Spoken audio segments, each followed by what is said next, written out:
are three things I always do before a speech. First, I read the final draft out loud to an empty room, feeling the weight and rhythm of every word. Not just the meaning, the structure, the way the consonants form a wall, the vowels an open door. Structure is everything. Second, I check the teleprompter feed myself. I don't care if the tech guy has checked it 100 times. I check it again. Trust is a liability. Third, I find a quiet corner, close my eyes, and map out the entire event in my head, from the applause lines to the handshake with the moderator. Every step, every contingency planned. Control. That's the whole game. It's the only thing that's real. Tonight was the big one. The speech that would make me the official party leader. After 20 years of climbing, of planning, of swallowing insults and shaking hands with idiots, this was it. The air backstage at the National Convention Center was thick with the smell of old velvet curtains and stale coffee and sweat. The faint, sharp tang of other people's ambition, their nerves. I hated it. I could hear the buzz of the crowd through the walls, a low, electric hum of anticipation. My anticipation. They were waiting for me, for the future I had meticulously designed for them, for us. It's funny, I'm not really a people person. I don't particularly like them, but I understand them. I know what they want to hear. I know what they're afraid of. Give them a steady hand, a clear path, and a predictable outcome, and they'll follow you anywhere. That's what I offered. Stability.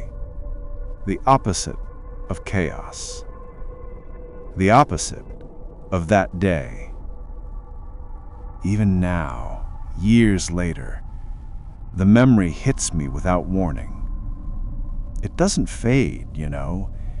It just hides, waiting for an opening.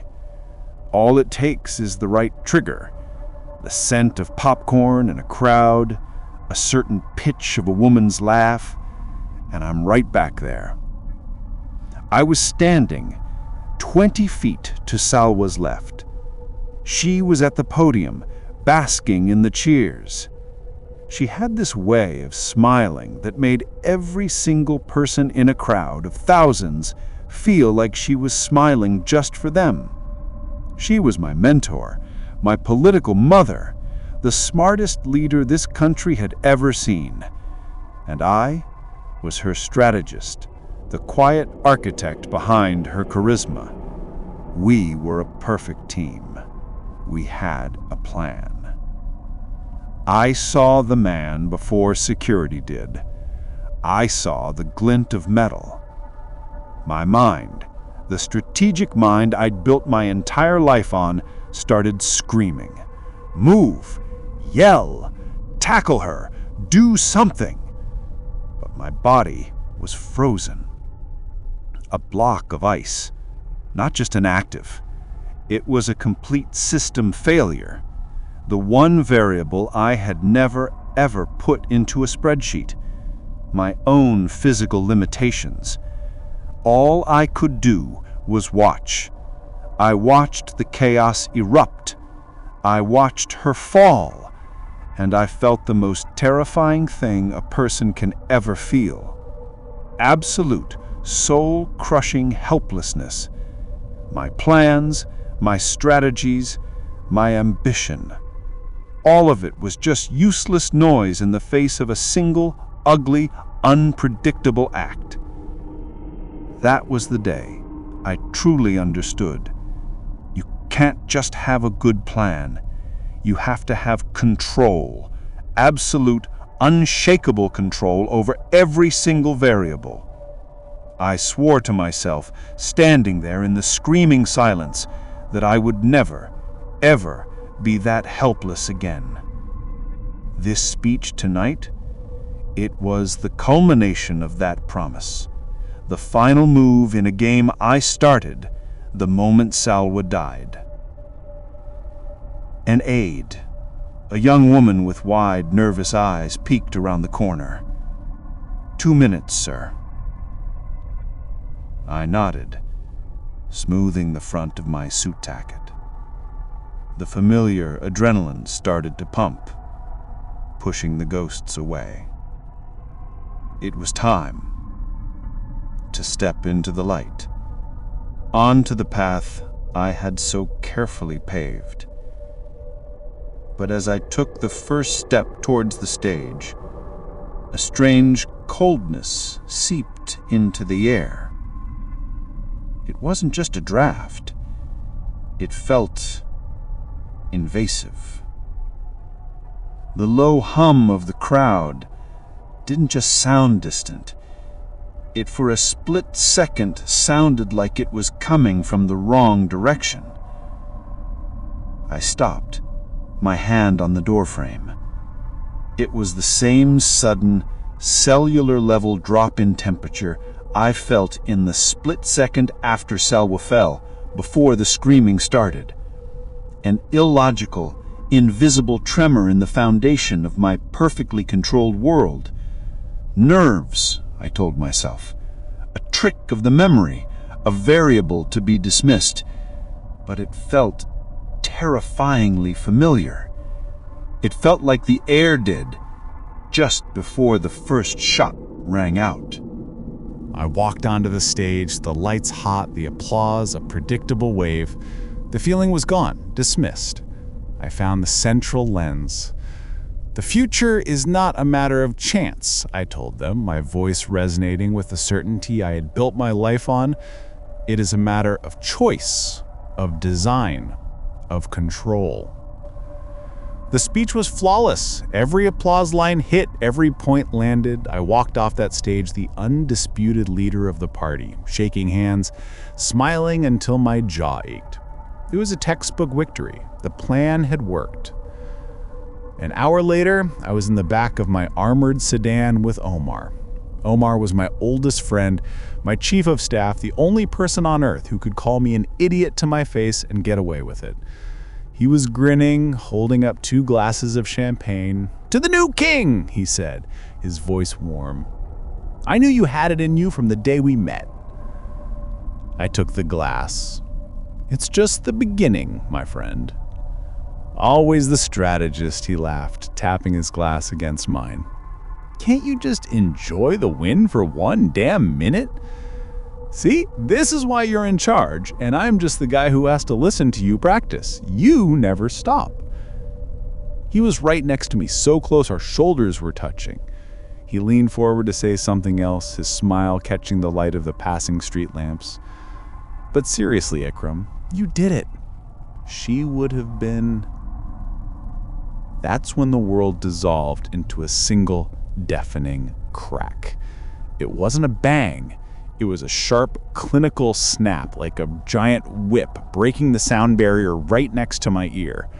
The window beside Omar didn't shatter, it just vanished. A perfect circular hole appeared in the reinforced glass. No spider webs, no cracks, just a void. Omar didn't make a sound. His head just slumped forward, his champagne glass tipping over and spilling cold liquid onto my suit. For a second, I thought he'd fainted, a joke. Then I saw the dark stain spreading across the back of his crisp white collar. My security detail was screaming into the radios, the car was accelerating, but all I could hear was a ringing silence. The smell of champagne and cordite.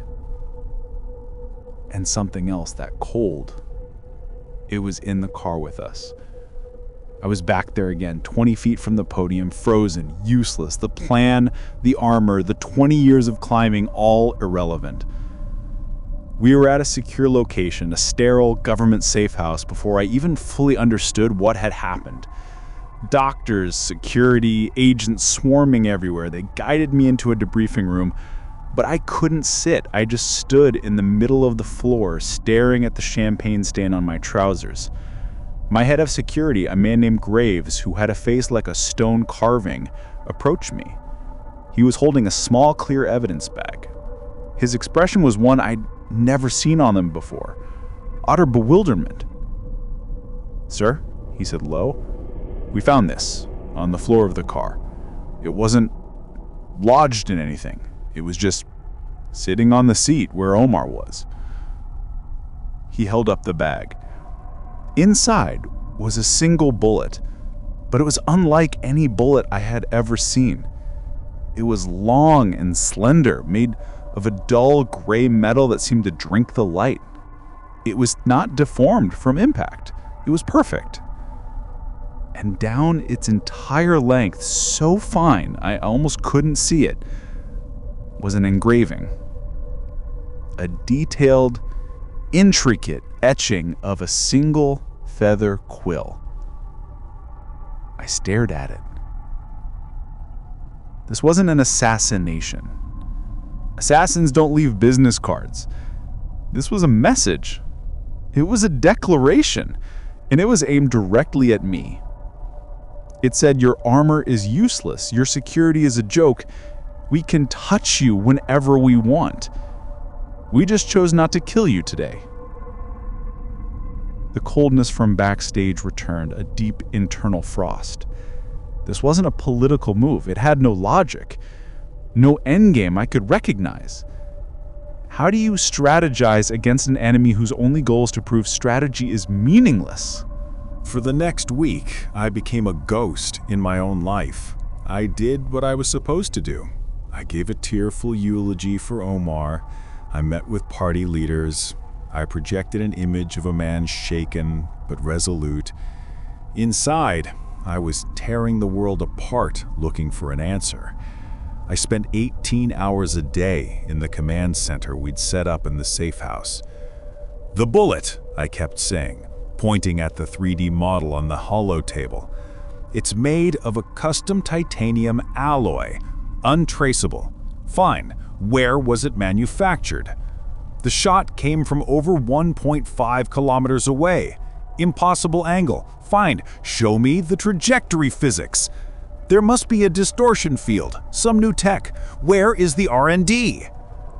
Graves just stood there, his stone face looking tired for the first time. "Sir, the physics don't work. There's no heat bloom from the launch, no sonic boom on the trajectory. The building they fired from, we swept it.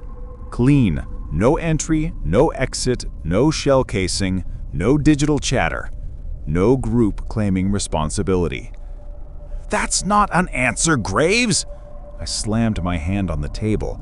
"It's a failure of data collection. Look again!" But there was nothing to look at. The result was always the same. Nothing.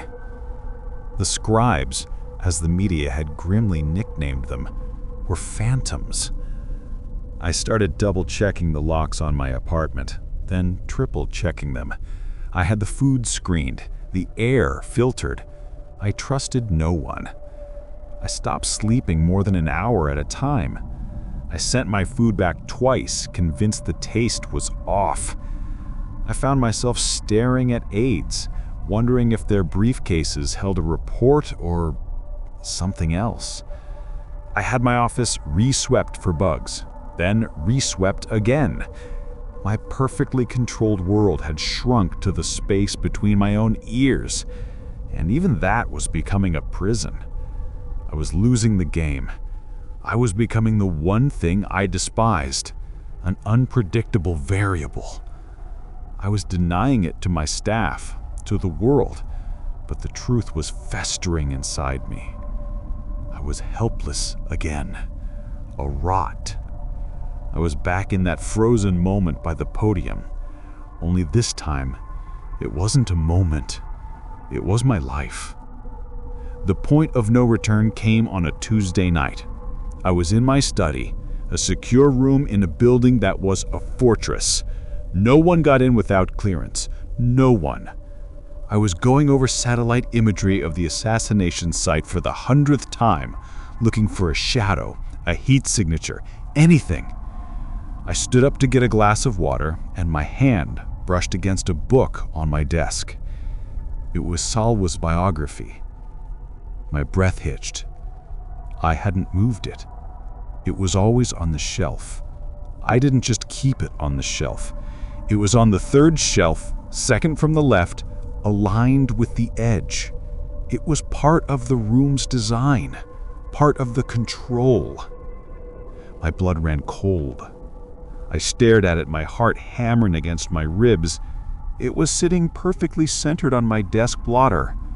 A statement, and resting on top of the cover, right over her smiling face, was another one of them. A single gray, titanium-cased bullet. Perfectly clean, cold to the touch, the tiny engraved quill seemed to mock me in the lamplight. It hadn't been there a minute ago. I had been in this room for 3 hours. I was in a sealed room, biometric lock, no windows, filtered air system. The door was locked. And yet here it was. The ghost had walked through the walls. It was in my home. It was in my head. They hadn't just bypassed my security. They had bypassed reality. And as I stood there, utterly alone in my fortress of control, I finally understood. They thought this would break me. They thought this magic trick would make me crawl into a hole. They misunderstood the nature of my ambition. The fear didn't vanish, but it crystallized into a cold, hard rage. I finally understood their philosophy. They believed power was an illusion, that leaders were a disease. They used chaos to prove their point. They were nihilists with impossible weapons. Fine. I would use order to prove mine. I would beat them at their own game. If they wanted to make a statement, I would make a bigger one. I wouldn't hide. I would build a stage so large the entire world could see, and I would pull them out of the shadows. I planned it like a military campaign. It took 3 days. I overruled Graves. I overruled the entire party. "It's a trap, Ikram," the Security Council told me. "You're painting a target on your own back." "Exactly," I said. "I'm being the target. I'm setting the terms. They've been controlling the narrative. Now I control it."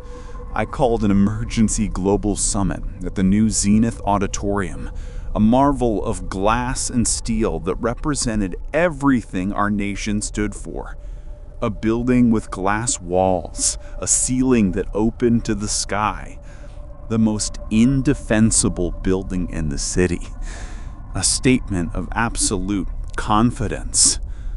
I would give a speech broadcast on every network, on every hollow screen on the planet. I would stand in the light and expose them. I would use my logic, my words, my control of the narrative to dismantle their entire ideology of nothingness. It was the ultimate gamble. It was the only move I had left. The day of the speech, the air was different. The city's usual high-tech hum felt sharp, brittle. I could feel the lenses, the unseen windows, watching. My wife, Anissa, stood with me in the green room. She hadn't argued against the plan. She understood me better than that. She just watched me with those steady, intelligent eyes. "They're trying to prove you're helpless, Ikram," she said, straightening my tie. "Don't prove them right by acting like a cornered animal. Be the leader you told them you'd be." She kissed me. "Be careful," she whispered. I squeezed her hand, her warmth the only real thing in the room. I told her they can't win Anissa, and I believed it. They deal in fear. I deal in logic. An idea can't be killed by a bullet. I walked onto the stage. The lights were blinding. The crowd was a sea of faces. In the front row, I saw Anissa, giving me a small, confident smile. I found the central camera, the one broadcasting my face to billions. I began. I didn't use the teleprompter. I spoke from the heart, with the cold, precise anger. I laid out their nihilistic argument and tore it apart piece by piece. I called them cowards, philosophers who were too scared to build, so they chose to burn instead. They offer you the void, I shouted, my voice rising, filling the gleaming hall. They offer you the cold, empty truth that your lives mean nothing, that your structures will fail, that your leaders are a lie, and they prove it with a bullet from the dark. But I offer you something real, the future we build together, the strength of our systems, our order, our belief in a future. That is real power. They can hide in the shadows, but they will fail. They are nothing. I felt a surge of triumph. I had done it. I had faced the illogical void and filled it with reason. That's when I heard the snap. It was the same sound. Sharp. Clinical. Close. But it wasn't for me. My body was fine. I didn't feel a thing. My eyes shot to the front row, to Anissa. Her smile was gone. Her eyes were wide with a kind of gentle surprise.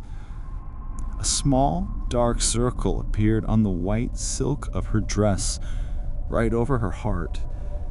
She didn't fall. She folded, as if her bones had turned to dust. She collapsed into her seat, a marionette with its strings cut. The crowd hadn't processed it yet. The cameras were still on me. The world was watching my face at the exact moment my universe ceased to exist. They watched as my control shattered. They watched as my logic turned to ash. They watched as my triumph curdled into a raw, silent scream. My words, an idea can't be killed by a bullet. The irony was so vast, so cruel, it was a physical force. They hadn't shot me. They hadn't shot the idea. They had surgically removed the one variable that kept my entire system running. This time, I wasn't 20 feet away. This time, my own strategy, my own grand plan had put her in the chair. This time, I had pulled the trigger myself.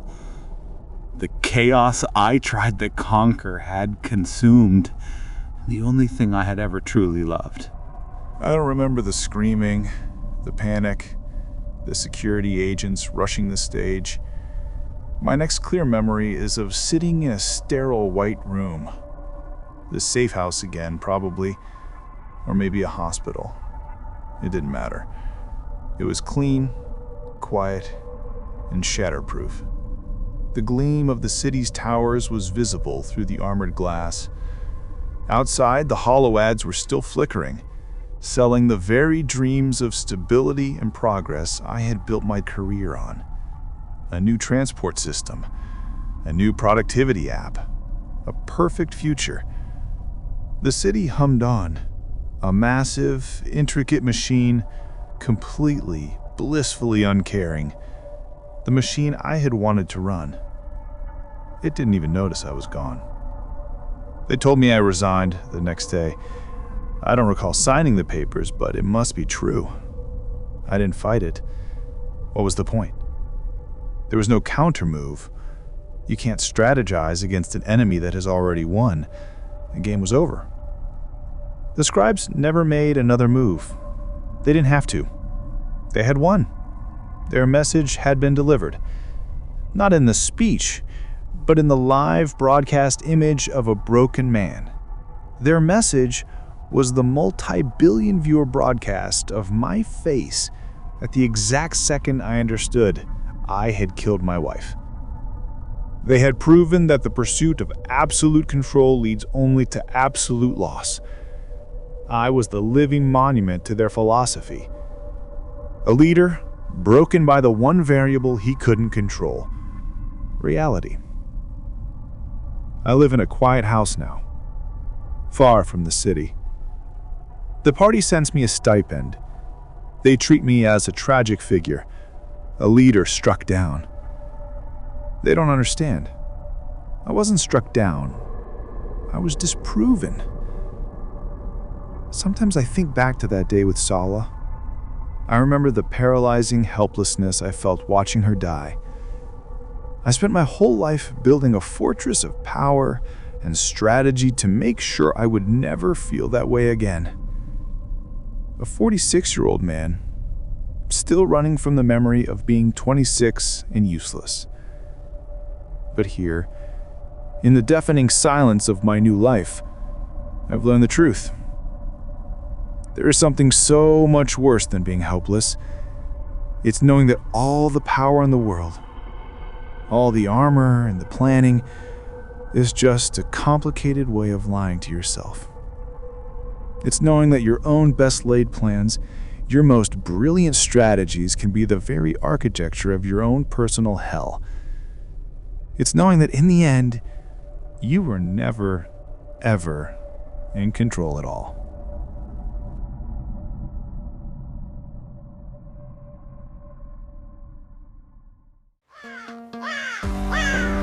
Did that story make your skin crawl? That's just a taste of what's lurking. Show your support by liking and subscribing. We're all in this together to survive the next spine-chilling story.